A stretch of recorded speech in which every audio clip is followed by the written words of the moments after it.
Welcome back to another episode of The Evolution, the Transformative Podcast, your go-to podcast for unlocking the limitless power of your mindset. I'm Javon, also known as Mr. Raise the Vibes, your personal growth coach dedicated to transforming the way you think, feel, and experience life. If you haven't already, it would mean the world to me if you would please subscribe to this channel and follow us on Instagram at @RaiseTheVibe_. So, welcome. All right, episode 12 is officially here, and I am excited for this one. And the reason why I'm excited for this one is because this topic is something that a lot of people deal with and might not even realize what the hell is going on with them, okay? And the topic is burnout, okay? Burnout is the state of physical, emotional, and mental exhaustion caused by prolonged stress, all right? And at one point in all of our lives, we have been burnt out, all right? Because it affects people from all walks of life, okay? Not just professionals, but parents, students, caregivers, entrepreneurs. Everybody has been burnt out at one point or another in their life. And if you don't think you have, I'm going to tell you why you have, okay? If you've ever felt like you were constantly drained, no matter how much sleep you got, guess what? You were burnt out, twin. If you ever felt like you had loss of motivation or just a disinterest in things that you've enjoyed, guess what? You was burnt out, twin. If you ever felt like you were highly irritable or were just getting super frustrated easily, or if you felt like you were just extremely cynical, you were burnt out, okay? It shows up differently. The signs are not the same for everybody, okay? If you just feel like you're running on autopilot, guess what? You burnt out. Or if you just get headaches, issues with digestion, just can't sleep, suffering from insomnia, you are experiencing burnout. It shows up differently for everybody. In every industry, every walk of life, whether you have someone with no working experience, you're a student, guess what? You get burned out. Whether you are working professional, you get burned out. You're a full-time parent, you get burned out, right? So, for example, say you're somebody that is a marketing executive, right? And you used to love your job. You used to go to work with this sense of joy. But now you feel so drained. Like the simple fact of logging into computer just ruins your morning, okay? You're not being creative. You feel like you're hit a roadblock. You used to have a strong work ethic, and now you just procrastinate to get everything done, and you just always feel exhausted. Well, that is an example of how it might show up in the workplace, okay? You're not feeling yourself. You loved what you did at one point. You were passionate, but now you feel like it's taking everything out of you just to do the bare minimum. You are burnt out. Or if you're someone that's a stay-at-home parent, watching the kids or just taking care of the dogs, the pets, and doing all of the house duties. You didn't mind that at first, but after doing that for so long, over and over and over again, you start to feel like this is draining. You don't have a moment to yourself and you feel like that's the biggest thing you need right now. Well, you're burnt out, right? Think about the college student, right? They're juggling different classes and different assignments and then also trying to remain social. And then they have their personal issues, romantic issues, feeling extremely overwhelmed, struggling trying to balance it all and concentrate. Those are symptoms of you being burnt out, all right? Everybody experiences burnout. And it's important to identify how it shows up in your life because it's there, right? And it's not a good feeling. Nobody wants to be burnt out. No one likes being burnt out. But the truth is, when you are somebody that is constantly on the go and you don't really take the time to just sit back and relax because you can't, you're going to get burnt out. You might feel like you've lost your passion. That's you burnt out, man. You're burnt out. So, and it's good to understand what causes burnout, right? What is it that I'm doing that is making me feel this way? Because let's be real, nobody wants to be burnt out. We all want to enjoy what we're doing because at one point we enjoyed it. At one point we loved it. At one point we used to look forward to going to do this thing. But now it seems as if we dread the fact that this is something we have to do.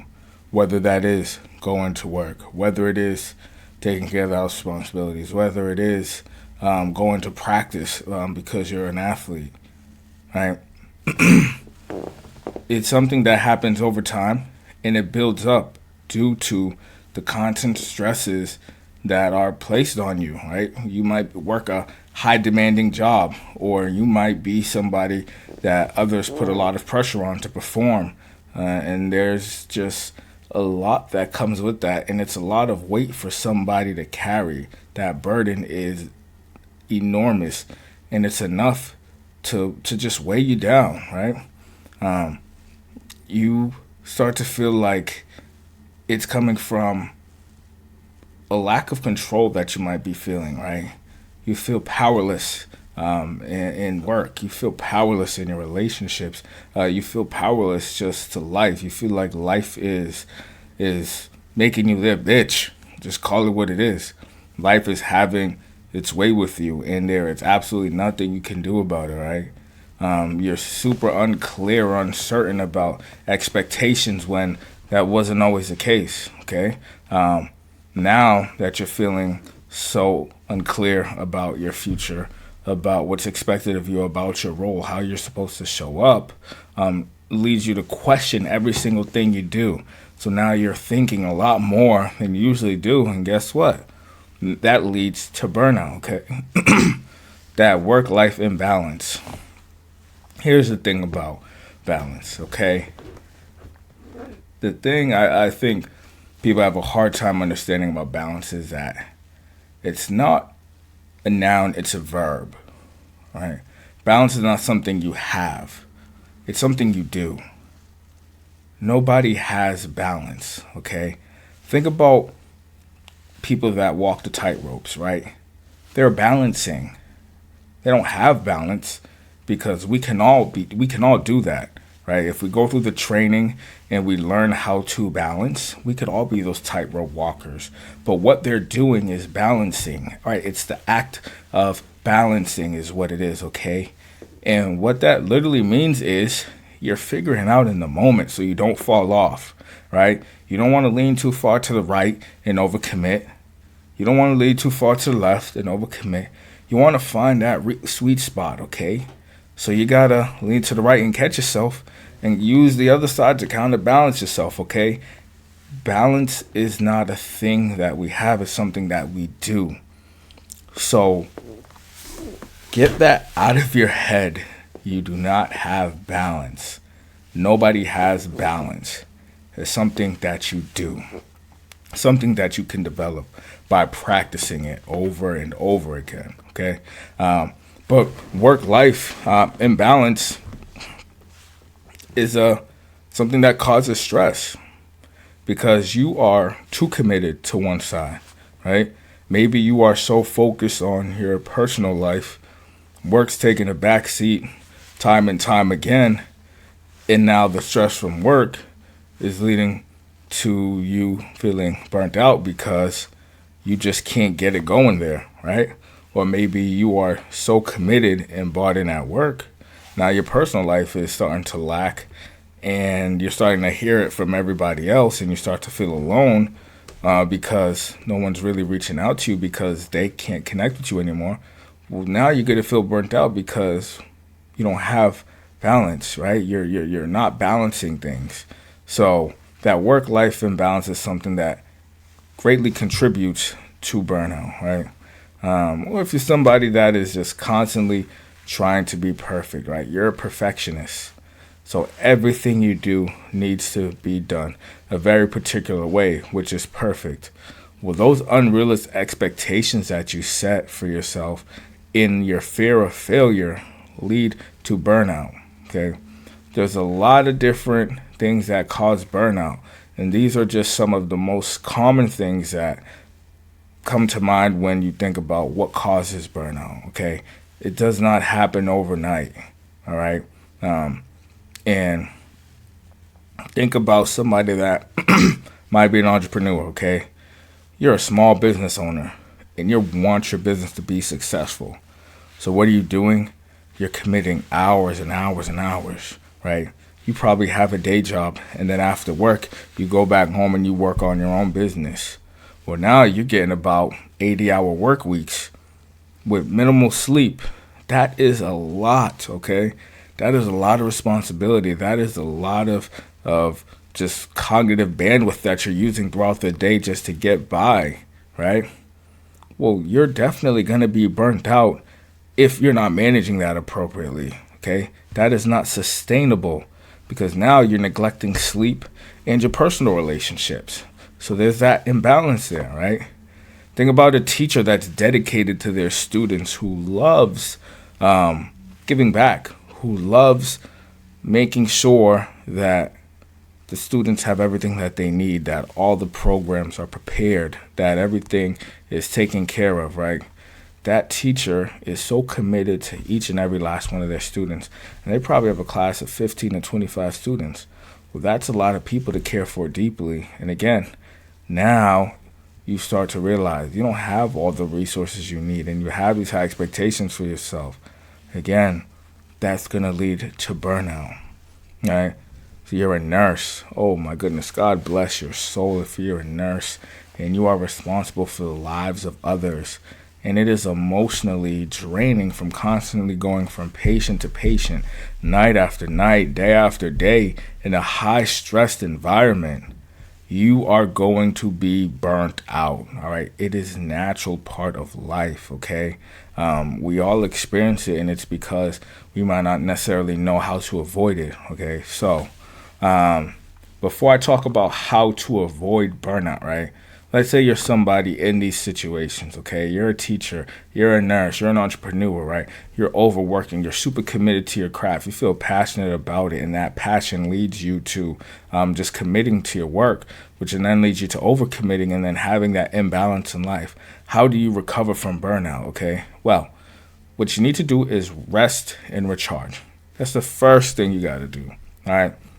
Prioritize your sleep, all right? And not just the numbers, but quality sleep, all right? Maybe you're only getting 3 to 4 hours of sleep. Well, maybe you need to take a break and get about 8 to 10 hours of sleep just one night, okay? Or you need to take some breaks throughout your day, right? That is something that can help, okay? I don't know, for those of you, if you've never taken a nap or just taken a break throughout the day, I don't care, you're lying. Taking a break gives you a minute just to focus. Whether it's a 2 minutes of silence where you just focus on your breathing, or you're able to take a 5-minute walk, taking a break helps, okay? That's how you can recover. A 5-minute break from sitting at the computer desk all day working on different assignments is enough to break that endless cycle before you get burnt out, okay? Or one another thing you could do is engage in activities that bring you joy, right?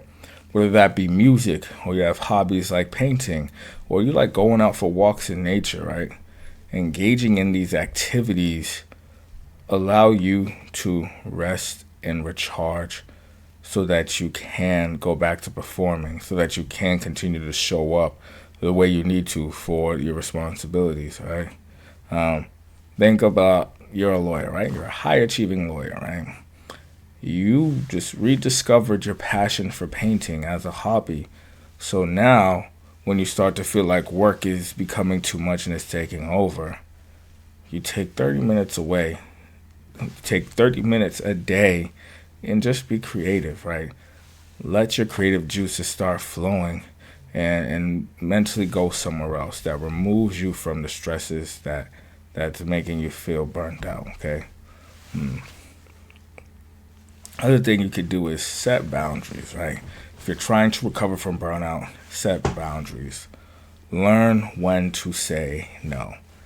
That is probably one of the best skills that you can develop, because if you're constantly saying yes to everybody, you're going to continue to put yourself in these situation after situation, and now you're exhausting yourself. Now you don't have any time for yourself. Now you're constantly taking on more work. Learn to say no when it's necessary, because that can help you recover from burnout. Limit overcommitting at work, at home, and in social obligations. And I can't stress this one enough, because it goes hand in hand with learning when to say no. You know people rely on you. You know that operations, plans, people depend on you specifically, and without you, things don't always go as planned. That's not your problem, okay? That is not your problem. That is everyone else's problem for putting the plans on you. When you learn how to say no, you don't overcommit to things, and you don't put yourself in these compromised positions to where now you have to choose between letting somebody else down or getting some additional rest. And knowing you're probably the type of person to say, I can get some rest later. They really need me to do this, so I'm going to do it. Learn how to say no and stop overcommitting, okay? Because now you're not giving yourself that time to rest and recharge. So learning when to say no and actually saying no is how you can recover from burnout, okay?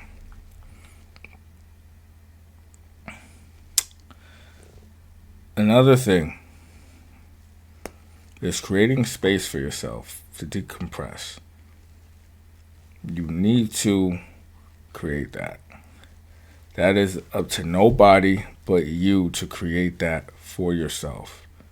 No one's going to say, hey, you need a minute? All right, go back here, sit down, have some coffee, turn on the TV, relax. No one's going to do that for you. You need to create that space for yourself, whether that is a physical space or a mental space where you go just to escape the noise, escape the nonsense, all right? Picture a single mom, okay? And she has the house full with the kids. Now, there's no one out here volunteering to say, hey, let me take the kids so that you can relax. So what does she have to do? She's going to have to create the space for herself, right? She's going to have to learn how to say no, okay? She's going to have to know how to not to overcommit herself and prioritize herself, okay? Because guess what? If she isn't there performing, it doesn't benefit the kids that she has nothing to give to them. So she needs to take care of herself so that she can take care of the kids, right? The last thing that I want to talk about is to help you recover from burnout is what I like to do personally, which is reconnecting with a purpose, okay? Think about, why did I even start this? What brought me here? What am I getting out of this, right? There was something in you that made you choose to commit to this thing. What is it? Ask yourself that. And really reconnect with your purpose and think about what that is, okay? And whatever it is, think about the goal, right? If you're a goal-driven person, there's something that you wanted to achieve out of this. Have you achieved it yet? More than likely, the answer is no, or else why would you still be doing it, right? Think about that goal that you had in mind when you started this, right? Because it all comes back to, what is your purpose here? Right? Feeling burnt out? What is your purpose? That's going to motivate you to keep on going, right? Shifting your focus from achievement to a fulfillment. You're enjoying what you're doing. You love what you're doing. You're passionate about what you're doing. It's no longer just about getting the job done. It's about doing it because it makes you feel good doing it. You feel fulfilled, right? Again, think about like a social worker who is burnt out. Well, just that social worker thinking about why she became a social worker to begin with. What was that experience that she had for the first time when she put a kid in a better situation? Think about it. What is your why? What is your purpose for doing it? That's enough to get you past your burnout. That's enough to help you recover from your burnout. But now we talked a little bit about what burnout is and how to recover from burnout. But I think the most important thing that I want to talk about is how to prevent burnout, right? Because if we could prevent it, it's beautiful. My father used to always tell me this growing up: an ounce of prevention is worth more than a pound of cure. And what that means is it's a lot better to prevent something than to contract it and have to cure it, okay? So the best way to deal with burnout is to prevent it before it starts. Develop a sustainable routine, whatever that looks like for you in your field, right? If you're working, create a good routine so that you can create that manageable life balance, right? So that you are balancing life. Not overcommitting to work, not overcommitting to your personal life, not overcommitting to your relationships, not overcommitting to your friends. You're balancing it all, okay? Creating that morning routine ritual to help you start your day off right, so you know that you are going to make it through this day. You have this mantra that you speak to yourself, okay? Schedule downtime in your day, right? If you're like me, you plan out your days. You know what you have. You know what you have to do. You know that you can give yourself 30 minutes before you jump on an assignment. Right? You know that you can set some time aside for you to fill out your reflective journal, right? Schedule that downtime just for you so that nobody else can disturb you, so that you can focus on you, right? That will help you prevent the burnout, okay? Stay in tune with your body and mind. Know what's going on, right? You should know when you're getting sick. Same way you should know when you're getting burnt out. These are these signs that your body gives you before these things escalate, okay? Check in with your body. Know what is going on and make sure that you have a response for it. Again, prevention is better than cure. You want to get to it before it gets too late, before it becomes a problem, okay? Another thing you could do to prevent burnout is building a strong support system. Super, super, super important there, right? Surround yourself with people that motivate you, that uplift you, right? Surround yourself with people that aren't draining, okay? Talk to a coach, a mentor, a therapist, whatever you need, but surround yourself with people that uplift and support you. So now I gave you a couple of different things that you can do to prevent feeling burnt out. It's something that a lot of people struggle with, and it sucks. It sucks. It's not a good feeling at all. No one wants to feel burnt out, but the truth is it's the inevitable part about life. And knowing that it's inevitable, it's also super important to know how to address it, how to attack it, how to recognize it, then also how to prevent it, right? So I'm going to wrap up this episode. If you enjoyed it, leave a comment, leave us some feedback, right? We are 12 episodes in to the evolution, and we're still committed to helping you out there transform your life, become a better, happier, healthier individual. Because again, we all struggle, and these are all new experiences for us, okay? We're all figuring it out along the way. And I was reading a book. What was it? Oh my goodness. It was Think Like a Monk by Jay Shetty. And there's a line in there, and he said, what belongs to me today belongs to someone else tomorrow. What belonged to me today belonged to someone else yesterday and will belong to someone else tomorrow. That's how I feel about information and knowledge, right? The knowledge that I have, got it from somebody else, and it's my responsibility to pass it forward. So, not gatekeeping anything. I'm going to continue to bless you with free game, free knowledge to really help you elevate and really attack these problems that we're all facing in life, okay? So choose one strategy from today's episode and apply it, right? Want to make sure that we are practicing these things and that we are actually utilizing the information that we're gaining. So if this episode resonated with you, if you found something valuable, leave a comment, share it with somebody that you know that could use it. And again, don't forget to subscribe to this channel. When you have a moment, head over to our website, raisethevibesllc.com, and you'll be able to join our community completely free of charge. And again, this is just an opportunity to connect with like-minded individuals that might be experiencing something similar to you. Maybe you might find your best friend, a mentor, a coach in that group. So head on over to our site and join our community. All right. So this episode spoke to you. Share it with a friend. Okay. I'm Javon, Mr. Raise the Vibes, signing off. Stay focused, stay positive, and keep evolving. I will see you on the next episode.